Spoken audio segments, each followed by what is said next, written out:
Thursday evening. Thanks for joining us for Unscripted on this Christmas Eve. Speaking of Christmas Eve, quiet outside weather-wise.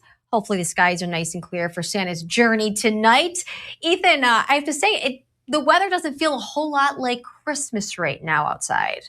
Well, the temperatures are fairly seasonal, but we've been seeing a lot of melting over the last few days. Today was closer to average, but Tuesday was particularly warm across the area, so it melted a lot of that snow. So the good news is Santa and his reindeer are not going to see too much weather impacts as he comes into town tonight. So that's good, but we will be seeing some fairly quiet conditions for overnight tonight. There might be a little bit of freezing drizzle down toward US 10 and especially downstate closer to I-96 and I-94, but overall some quiet conditions tonight as we see lows generally in the 20s, but then as we head into Christmas, looking quiet as well. But there is an impactful system that could bring some snow, sleet, and even freezing rain to the area as we head into our Friday. So Friday, not looking like the best day to travel. And I'll have all those details in your full forecast. Okay, thanks, Ethan.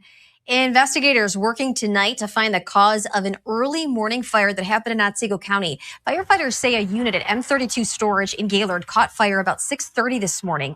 The Otsego County Fire Authority chief says that when crews arrived, smoke and flames were coming out of the garage door area. He says it took crews about 20 minutes to control the fire, and they were on scene for about 3 hours. The primary fire affected appears to have started in one unit and then spread to the adjoining units on each side of it. So there was 3 units in total that were heavily affected by fire. However, smoke did go through the entire building and affected other units within the building. Tonight, there's no word on a damage estimate at this time. The Michigan marijuana industry is continuing its fight against a new tax on them passed in the state budget to fund road work. UpNorthLive's Remington Hernandez spoke with an industry insider about his thoughts. Seeking to stop the 24% marijuana wholesale tax from taking effect on January 1st, the Michigan Cannabis Industry Association is appealing a ruling that allowed it to go ahead. The Michigan Cannabis Industry Association lawsuit argues the wholesale tax is unconstitutional because it went against recreational legalization voters approved in 2018. We believe that it was illegal for the Michigan State Legislature to alter this tax and increase it without getting the required 75% majority of votes in both the House and the Senate. Mike DeLaura is an executive at cannabis company House of Dank and also sits on the Industry Association board. You're going to see cultivators and manufacturers go out of business. This is going to bring the demand down and bring prices up. DeLaura worries higher costs could also impact local and out-of-state business. They didn't suddenly stop smoking. They didn't change their habits. They either bought from the black market because they felt it was cheaper or more convenient, or they decided to not travel to Michigan, not visit our businesses, not spend some of their out-of-state money here in our state, both of which are disastrous for the state and for the industry. DeLaura is further concerned cannabis industry jobs will be threatened and doubts the tax will bring in the money lawmakers expect. And while the state treasury has released fact sheets on the tax, he says the industry still has a lot of questions about implementation. Not only are we dealing with this tax in an uncertain, highly regulated industry, we're doing so totally flying blind heading into January, yet we're still going to be responsible for the tax at the end of the year. Frankly, it is just disgusting and another example of just bad government. The industry is pushing lawmakers to repeal the tax, but until then, they'll keep fighting in court. And that will allow us to kind of reconvene as an industry. And then if later on down the road, this tax is ultimately found to be legal, it will provide Treasury with enough time to provide us with the proper guidance so we're not all swimming upstream, if you will, trying to figure out how to pay this tax. The association hopes that their appeal is reviewed before the tax takes effect on January 1st. In Kalamazoo, I'm Remington Hernandez reporting. A new program launching in January will help Northern Michigan homeowners stay safe in their homes. Habitat for Humanity says new funding will allow it to reach families who previously had nowhere to turn. Cadillac Area Habitat for Humanity is launching a priority home repair program in early January. The program will serve eligible homeowners in Wexford, Osceola, and Missaukee counties. Habitat leaders say they regularly hear from families facing serious health and safety issues inside their homes. New funding will allow the organization to address those needs and help people remain in their homes longer. People that have issues such as drain fields that have failed, or they need wells, or it's a health and safety grant. So anything that's health and safety for the home, we want to just be able to keep people in their homes as long as we can. Applications for the Priority Home Repair Program will open next month. Habitat encourages eligible homeowners to reach out for more information, and we will have all of those details posted with this story on our website, UpNorthLive.com. A unique fundraising effort in Cadillac helped the Salvation Army reach its donation goal and much more. A Salvation Army coordinator spent days living inside a giant red kettle, drawing attention to the needs of the community. Father Micah Chisholm stayed inside that kettle from Sunday night until Wednesday at noon outside the former Family Video building on Mitchell Street in Cadillac. The donation goal was $200,000, but that was quickly met during the season. Early Tuesday morning, while it was still dark, an anonymous man approached the kettle and made a surprise donation. That donation totaled $6,000 and helped push the campaign beyond its original goal. It was really heartwarming, really encouraging, knowing that there are people who want to stand as well with people in the community who are in need and are willing to make that kind of sacrificial gift to be able to make a difference in the lives of people who need it. The Red Kettle campaign is over after today, but the Cadillac Salvation Army is still accepting donations online and through mail-ins. Organizers say donations help fund programs like warming centers, meal services, and utility assistance for local families.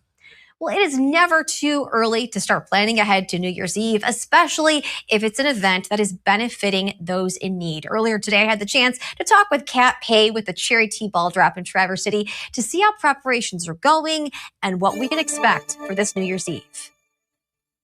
Well, of course, New Year's Eve, not far from now. We are joined by Executive Director of the Cherry Tea Ball Drop in Traverse City, Kat Pay. Kat, always great to see you. Yes, thank you. So New Year's Eve, as we know, a few days from now, and I want to talk about preparations. How is everything going for the Cherry Tea Ball Drop? Everything is going great. We are ready to go. The amazing team over at Team Elmer's is getting the cherry ready, getting it out of the rafters, onto its trailer, ready to bring down to its corner that it gets dropped in downtown Traverse City in just a few days. So we are prepared and ready to go. And as we know, the Cherry Tea Ball Drop, it's much more than just a New Year's celebration. There's a deeper meaning behind it, really to support the community. Tell us about the mission this year and what organization is really the focus.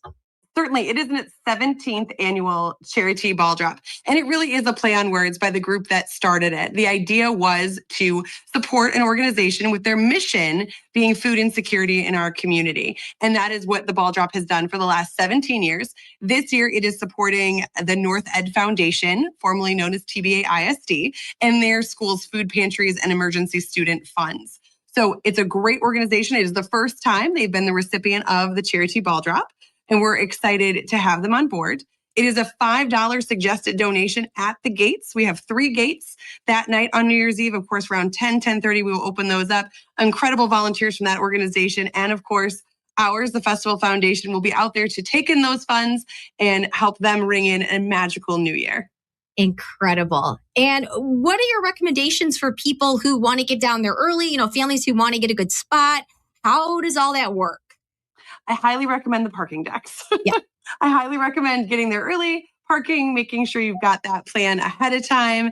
It is very family friendly. It is a lot of fun. There's a lot of people, but everyone is very gracious and excited to see all generations down there enjoying the time. We have music starting around 10 p.m. There's a great party up at North Bar. There is a $30 at the door fee on that one, and tickets will only be available at the door that night. And a portion of the proceeds will, of course, benefit the Ball Drop as they have in the past. So we're excited to see everyone in just a few days, which is shocking to think about.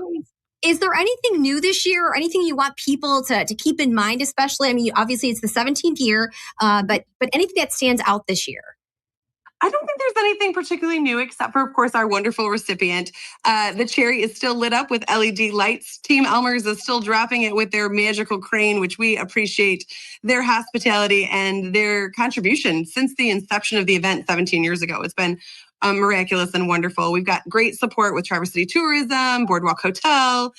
It's going to be an incredible night in downtown Traverse City, and we're excited to ring in 2026 in the only way you should in the cherry capital of the world, with a giant cherry. I agree with you, Kat.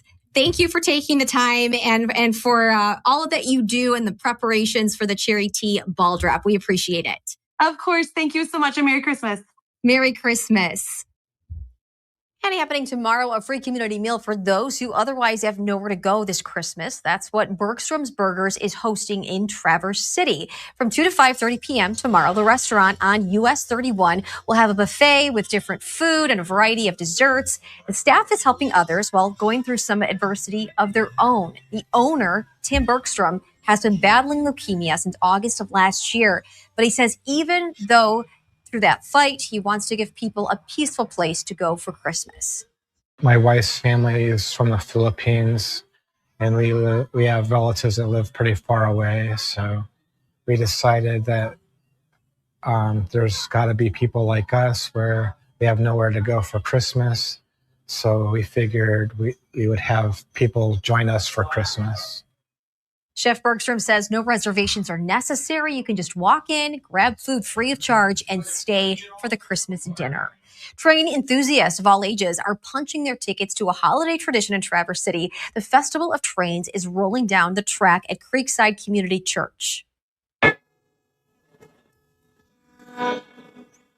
The Northern Michigan Railroad Club teams up with the Great Lakes Children's Museum to host the annual festival. Hobbyists put together sets and trains to go around the tracks, and vendors set up stands to sell small trains. The club says anyone from children to senior citizens can come out to enjoy the event. It's been a tradition since the 1990s, and the club has already seen more than 1,000 visitors this year. We put a lot of effort into putting the show together and assembling all the layouts, getting them running, getting all the bugs out of them, and then at the end, taking it all down and taking it back to our facility and elsewhere. And it's really rewarding to see the smiles on the faces, people enjoying it and feeling like they've done something worthwhile on the day. The festival will be closed tomorrow for Christmas Day, but it will be back up and running Friday through January 4th. Admission is $5, while kids 4 and under are free. All right, switching gears, it is time for our question of the day, and it has to do with the Christmas holiday. We have a poll going on right now. Do you have any Christmas or holiday traditions? Check out our Facebook page, Up North Live, and our website, UpNorthLive.com. You can even scan the QR code right there on your screen. We will check out that poll and your responses coming up later in the show. And stay with us. Meteorologist Ethan Foreman takes a look at that Christmas and Christmas Day weather forecast coming up. I'm Jada Johnson from Big Boys TV, and the Fish and Game Report is sponsored by Johnson's Propane.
Well, thanks for joining us this Christmas Eve here on Unscripted. Taking a look at what you could expect if you head outside this evening or tomorrow for Christmas Day. Meteorologist Ethan Foreman joins us. And Ethan, I would say good travel-wise outside if you are, going downstate or up north.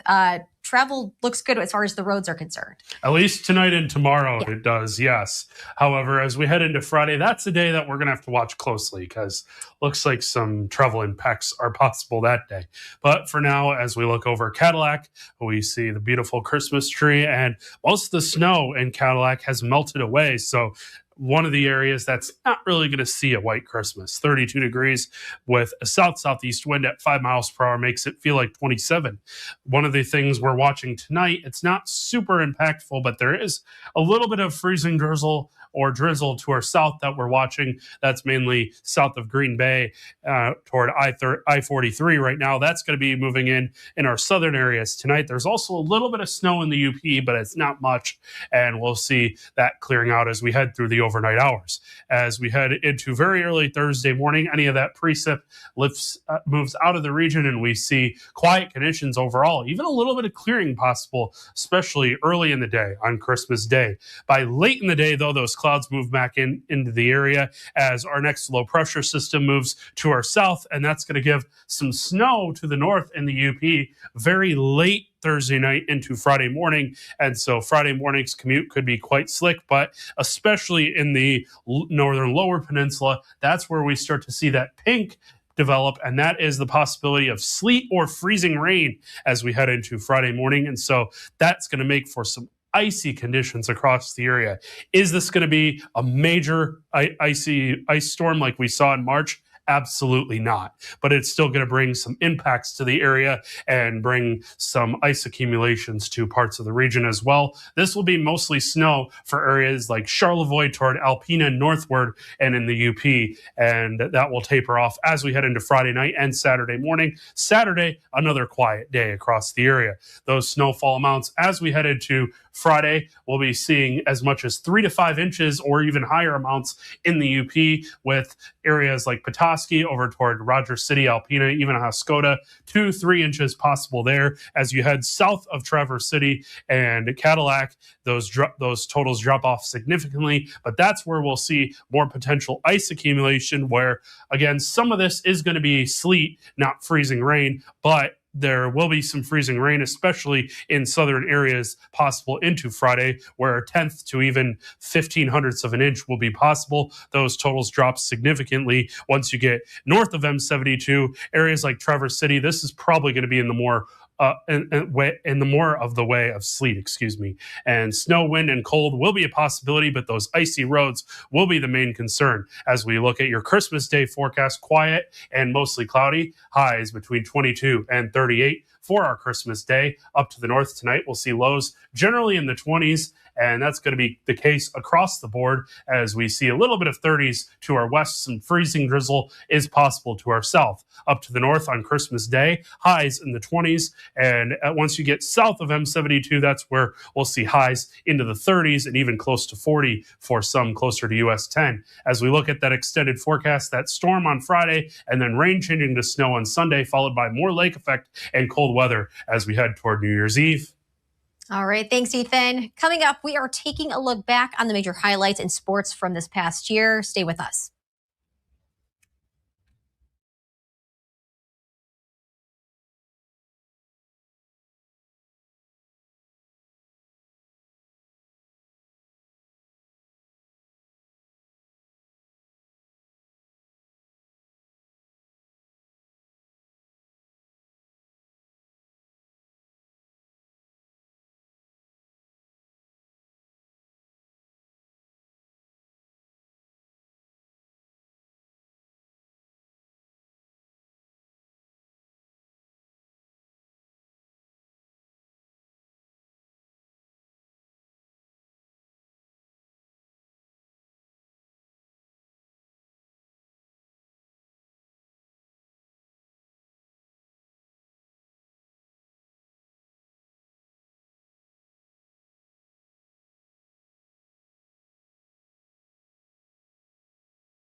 Welcome back to Unscripted on this Christmas Eve. Today, we're taking a look at the sports spectrum as a whole for the biggest stories in 2025.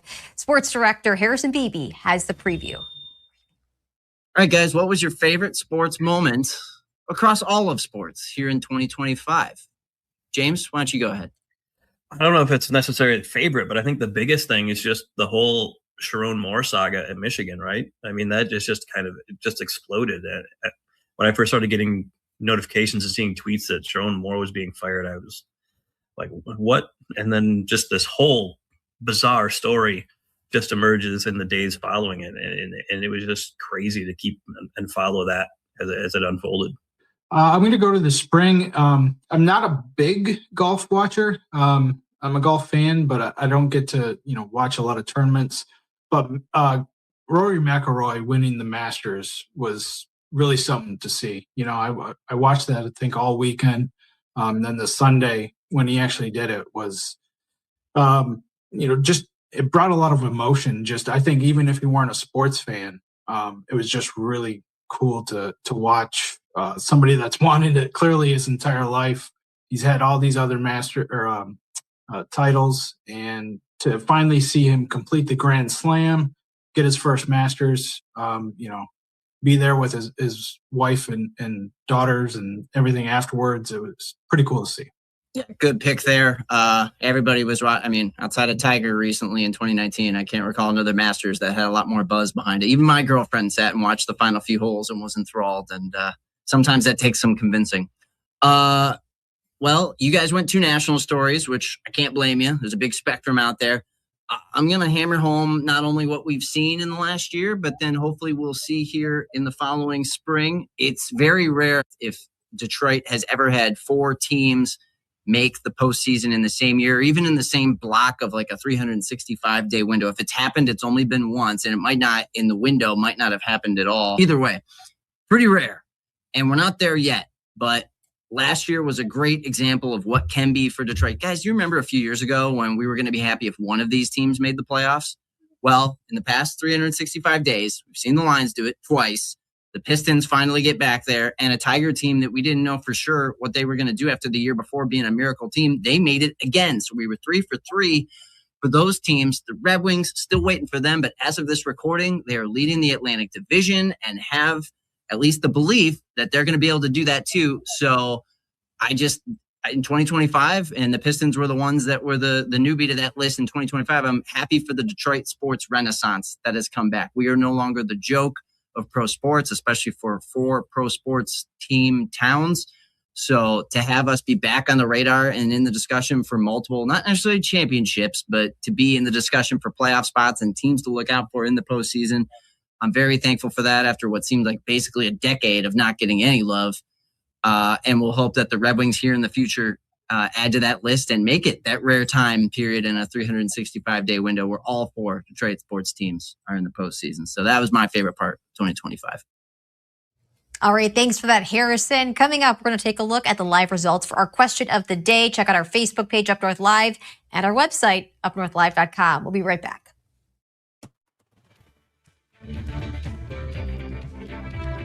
Salon services are furnished by Epiphany Advanced Academy in East Acme.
We are taking a look at our question of the day. We want to hear from you. Do you have any holiday or Christmas traditions? Right now, 34% saying no, 66% saying yes. We have one response, actually, a loyal viewer, Dan, commenting tonight saying, I get up and I make a butter braid for my family on Christmas morning. It is something my dad did for us as kids, so I like keeping that alive. Thanks for commenting, Dan.